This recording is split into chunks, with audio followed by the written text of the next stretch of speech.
If you travel around England, you'll find hidden gems such as Milton Abbas. Today it appears to be one of the quietest villages in England, but don't let that deceive you. On special days, the whole village becomes a secret giant open-air shopping mall. People from miles around flock to the area in search of a bargain or two. Assisting in this investigation is my dear old mum, who is acting as lookout as well as checking out the goods on offer. You will find anything from classic cars to so-called antiques. These include furniture such as tables, chairs, bookcases and cabinets, expensively decorated plates. Rare and unusual antiques are on display and can be bought at a fraction of the shop price. More modern items such as audio and video cassettes are also sold, as well as something called computer games. But quite why anyone would want to play games with a computer beats me. Many items are recycled or put to other uses, such as this charming chimney pot. A lot of stores were offering buy now collect later. Yeah, right. After a few pints of local cider, who's going to remember anything? American tourists flock to England to buy antiques and future family heirlooms. They often look out for upmarket antique shops, such as Harry and Paul's I Saw You Coming chain. These shops are full of all kinds of crap and shoddy goods that were possibly bought for a fraction of their selling price at places like this street markets. I think these two young ladies have found something rather special for tonight's cooking pot. Meanwhile, our undercover reporter is checking out some locally produced soap. Well, that's their story. These two old dears were selling some homegrown herbs, which seem very popular with a certain customer type. If they were so safe, why did they set up next to the first aid tents?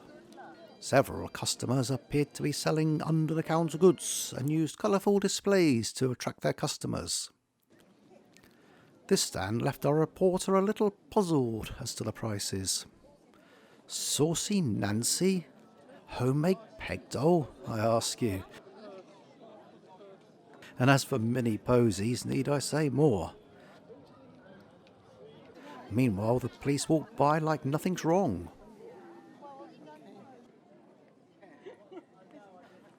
Finding a bit of muscle is another of the services on offer at Milton Abbas. These young thugs enjoy showing off their strength. This young lady appears to be looking for a present for the ex-boyfriend. The lads certainly have a lot of potential bookings, judging by the size of the crowd. The street market was once a friendly place for buying and selling of all types of unusual goods. But recently, rival gangs have tried to take over the street fair, forcing the police to stop turning a blind eye. To the tourist who stumbles across one of these gangs, it might seem a little bit of harmless fun. But look closer and see the position of the cloth or ring of death. Other gangs are not so subtle, and dance to show her the force of strength with thick wooden clubs. These two, knowing they're outgunned, decided to make a hasty retreat while the stick men were distracted.